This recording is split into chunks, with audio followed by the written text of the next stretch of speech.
बिहार, जहां आज मुख्यमंत्री नीतीश कुमार फिर दिन भर निशाने पर रहे। आज कुछ मुस्लिम संगठनों ने नीतीश कुमार की रोजा इफ्तार पार्टी का बॉयकॉट कर दिया। वजह बताई, क्योंकि वक्फ बिल के साथ नीतीश खड़े हुए हैं, इसलिए नीतीश की पार्टी का बहिष्कार वो कर रहे हैं। लेकिन नीतीश की इफ्तार पार्टी अच्छे से हुई। फिर भी कहा गया कि बॉयकॉट करने वाले मुस्लिम संगठन आरजेडी प्रायोजित थे, खामखा हवा बना रहे थे।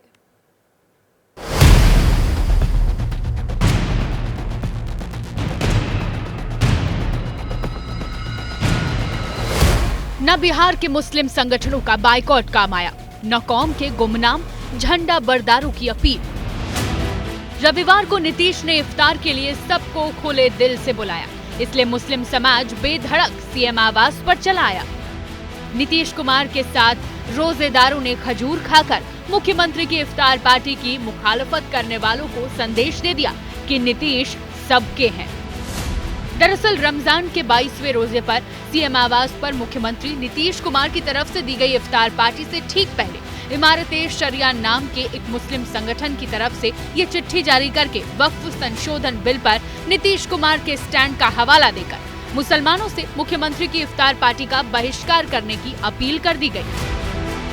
शनिवार को जारी की गई इस चिट्ठी में All India Muslim Personal Law Board, Imarat-e-Sharia, Jamiat Ulema Hind, Jamiat Ahle Hadees, Jamaat-e-Islami Hind, खानकाह मुजिबिया और खानकाह रहमानी जैसे 7 मुस्लिम संगठनों का हवाला देकर मुस्लिम समाज से नीतीश कुमार के दावत-ए-इफ्तार से दूर रहने को कहा गया। वक्फ तरमीमी बिल 2024 जो मरकजी हुकूमत ने लाया है, ये बिल दस्तूर हिंद, आईन हिंद और शरीयत के खिलाफ है। मिली जमातों ने बहुत ही मजबूरी में ये फैसला किया कि जब नीतीश कुमार जी की पार्टी इस बिल की हिमायत कर रही है तो हमें उनकी दावत इफ्तार में शिरकत नहीं करनी चाहिए। हालांकि रविवार को शाम होते होते इमारत-ए-शरिया की इस अपील की हवा निकल गई, जब पटना के सीएम आवास के अंदर भारी संख्या में जालीदार टोपी लगाए मुस्लिम समाज के लोगों ने नीतीश कुमार के संग इफ्तार की और सीएम के इफ्तार के बहिष्कार की अपील करने वाले मुस्लिम संगठनों को आईना दिखा दिया। इमारत-ए-शरिया का जो लेटर निकला है, हमको लगता है ये सरासर फर्जी है।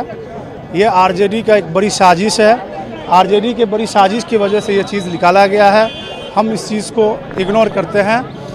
उन लोग को मुख्यमंत्री से एलर्जी है, इसीलिए वो लोग नहीं आना चाह रहे हैं। मुख्यमंत्री जी दोनों का काम किया, मुसलमान और हिंदू सबको एक साथ अच्छी तरीके से काम करते हैं। इन लोग अनधड़क के लिया गया फैसला है और ये फैसला से कुछ नहीं होता है। दरअसल वक्फ संशोधन बिल को जेडीयू के समर्थन के बाद मुस्लिम संगठन लगातार नीतीश कुमार से बिल का विरोध करने की मांग कर रहे हैं और इफ्तार पार्टी के बाइकॉट का संदेश देकर मुस्लिम संगठन विधानसभा चुनाव से पहले अपनी ताकत का एहसास करवाना चाहते हैं, क्योंकि बिहार में करीब 17.7% मुस्लिम आबादी है, जो बड़े पैमाने पर जेडीयू और आरजेडी के साथ रहता है। बिहार के 4 मुस्लिम बहुल जिलों में 24 विधानसभा सीटों पर बड़ी संख्या में मुस्लिम वोटर हैं। 2020 के विधानसभा चुनाव में जेडीयू आरजेडी ने साथ लड़कर 76% मुस्लिम वोट हासिल किए, जबकि एनडीए को सिर्फ 5% वोट ही मिल पाए।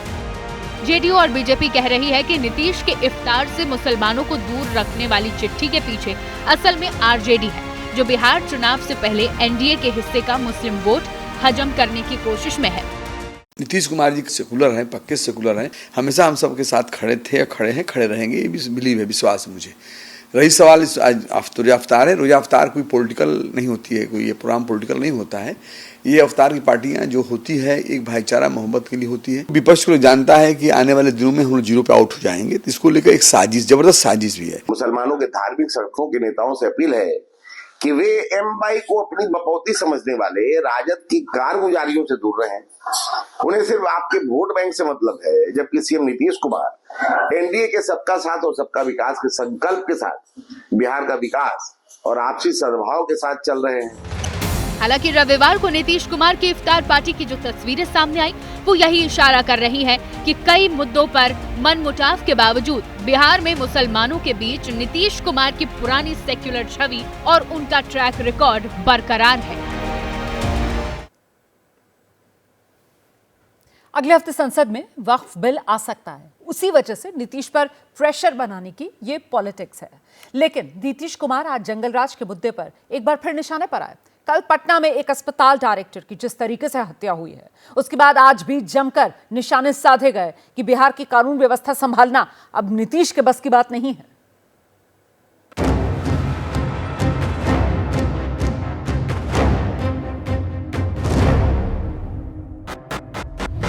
जहाँ 14 करोड़ बिहार वासियों का भविष्य सुरक्षित रहे, इसलिए हमको लगता है कि माननीय मुख्यमंत्री जी को त्यागपत्र जो है अब दे देना चाहिए। तड़ाम तड़ाम तड़ाम तड़ाम तड़ाम तड़ाम धड़ाम धड़ाम की जो कल्चर बढ़ी है, शहरी इलाकों में भी जिस तरीके से घटनाएं यहाँ पर एकदम से बढ़ी हैं, ये यकीनन सरकार के लिए चिंता का विषय है। एक तरफ राष्ट्रगान के दौरान यहाँ वहाँ देखते हिलते डुलते नीतीश कुमार, दूसरी तरफ बिहार में एक के बाद एक हाईलाइट होती अपराध की घटनाएं। कुल मिलाकर चुनावी साल में माहौल बनाने की कोशिश है कि नीतीश कुमार के वश में अब ना तो खुद को संभाल पाना है, न बिहार को संभाल पाना। विपक्ष धुन पकड़कर बैठ गया है कि नीतीश खुद ही पीछे क्यों नहीं हट जाते, सीएम की नई रेस में पड़ने के बजाय आज ही सीएम की कुर्सी क्यों नहीं छोड़ देते। कभी महिलाओं के बारे में कुछ टिप्पणी कर देते, अपमानित किया जाता है, कभी नौजवानों को अपमानित करते हैं, कभी कहते हैं दुनिया खत्म हो जाएगी 10 सालों, फिर जो है राष्ट्रगान का अपमान करते हैं। तो स्थिति बड़ी नाजुक है। जहां 14 करोड़ बिहार वासियों का भविष्य सुरक्षित नहीं है, इसलिए हमको लगता है कि माननीय मुख्यमंत्री जी को अब त्यागपत्र जो है अब दे देना चाहिए। नीतीश अपनी सेहत के साथ सुशासन को लेकर भी निशाने पर हैं। उन्हें कानून व्यवस्था पर घेरा जा रहा है, जंगल राज के आरोप लगाए जा रहे हैं। कल इसमें और तड़का लगा जब पटना के एक निजी अस्पताल में कुछ लोग बेखौफ घुसे और अस्पताल डायरेक्टर की गोली मारकर हत्या कर दी। अगमकुआ थाना इलाके का वो हॉस्पिटल जहां सुरभि और उसके पति दोनों मिलकर अस्पताल चला रहे थे। अचानक बीते दिन दोपहर में दिन दहाड़े सुरभि पर गोलियों की बौछार की गई, जिसके बाद सुरभि की मौत हो गई। पुलिस अब तक हत्यारे को नहीं ढूंढ पाई है, अभी तक कोई सुराग नहीं लगा पाई है और एक बार फिर सुरक्षा व्यवस्था पर सवाल खड़े हो रहे हैं। बिहार में हाल के महीनों में क्राइम का ग्राफ बढ़ा है। अब क्योंकि चुनाव नजदीक है, इसलिए विपक्ष इसे बड़ा मुद्दा बनाने की कोशिश में है। हर हत्या लूट की गिनती कर रहा है। 22 मार्च को पटना में डॉक्टर की हत्या से पहले 21 मार्च को हाजीपुर में गोली मारकर एक युवक की हत्या कर दी गई। 20 मार्च को बेगूसराय में अपराधियों ने केंद्रीय मंत्री राजभूषण निषाद के रिश्तेदार को गोली मार दी। 17 मार्च को मुंगेर में डायल 112 की टीम पर हमला हो गया। 14 मार्च को मुंगेर में एक एएसआई की हत्या कर दी गई। 13 मार्च को अररिया में पुलिस वाले की पीट कर हत्या की गई। 10 मार्च को आरा में ज्वेलरी शोरूम में 25 करोड़ की लूट की वारदात के अलावा मार्च महीने में ही बेखौफ अपराधियों ने बिहार में कई और बड़े कांड कर डाले। बिहार में लालू यादव के दौर को नीतीश आज भी जंगल राज के नाम से याद दिलाते हैं। इन बढ़ती वारदातों के बाद अब यही सवाल नीतीश के खिलाफ पलट कर आ रहा है कि अगर वो जंगल राज था तो फिर अभी कौन सा मंगल राज चल रहा है। आज की घटना, पटना की कई घटना जो जिस तरह से तड़ाम तड़ाम तड़ाम तड़ाम तड़ाम तड़ाम धड़ाम धड़ाम की जो कल्चर बढ़ी है, ये जरूर अपने आप में सोचने की विषय है कि आखिर ये सरकार कौन चला रहा है। घटनाएं यहाँ पर एकदम से बढ़ी हैं, ये यकीनन सरकार के लिए चिंता का विषय है। हम लोग सरकार का हिस्सा होते, हम लोग और मजबूती से अपनी बातों को हम लोग रखते। जो ऐसी घटनाओं को अंजाम दे रहा है उसको कड़ी से कड़ी सजा मिलनी चाहिए। लेकिन आरजेडी पूरे बिहार तक मैसेज पहुंचाने की कोशिश में है कि भले ही नीतीश ने 20 साल बिहार चला लिया, लेकिन अब वो थक चुके हैं, नॉन सीरियस है और बहुत हद तक बीजेपी के आगे बेबस मजबूर है, अपना विजन खो चुके हैं। एक नया पोस्टर जारी किया गया है, बल्कि इस पोस्टर को आरजेडी कार्यालय के ठीक बाहर लगाया गया है और जाहिर है इस पर नीतीश कुमार पर तंज कसा गया है। इस पोस्टर को आप देख सकते हैं, the non serious chief minister. Jana Gana मन अधिनायक जय है और आपको सामने नीतीश कुमार नजर आ रहे होंगे। इनको कैजुअल बताया गया और नॉन सीरियस बताया गया है तब जब राष्ट्रगान हो रहा है। लगातार आरजेडी इसे लेकर नीतीश कुमार से माफी की मांग कर रही है। हालांकि बार बार नॉन एक्टिव बताए जाने का जवाब नीतीश कुमार ने कल ही पटना की सड़कों पर एक्टिव होकर दिया था।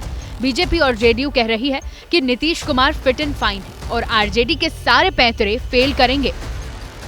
शरीर और मन से चैतन्य होकर के उन्होंने बिहार की सेवा की है। ऐसे सवाल हताशा और बौखलाहट में कोई राजनेता उठाता है। आरजेडी को अमेरिका ट्रंप साहब के पास मैं भिजवा देता हूं, तब उम्र का तकाजा उनको मालूम है। बेरोजगार आरजेडी बेरोजगार प्रतिपक्ष के पास कोई काम नहीं है, मुंह में लार टपकता रहता है सत्ता के लिए। बिहार में आरजेडी के खिलाफ जंगल राज और परिवारवाद ये नीतीश के दो बड़े मुद्दे रहे हैं। ये वो भी समझ रहे हैं कि आरजेडी इन्हीं मुद्दों में उन्हें घेरना चाह रही है। हालांकि ये तथ्य है कि सार्वजनिक मौकों पर नीतीश कुमार ने हाव भाव से हैरान किया है। अपनी सेहत पर सवाल उठाने के खुद ही मौके दिए हैं। फिर भी कहा जा सकता है कि नीतीश को बैकफुट पर ला पाना विपक्ष के लिए बहुत आसान नहीं है।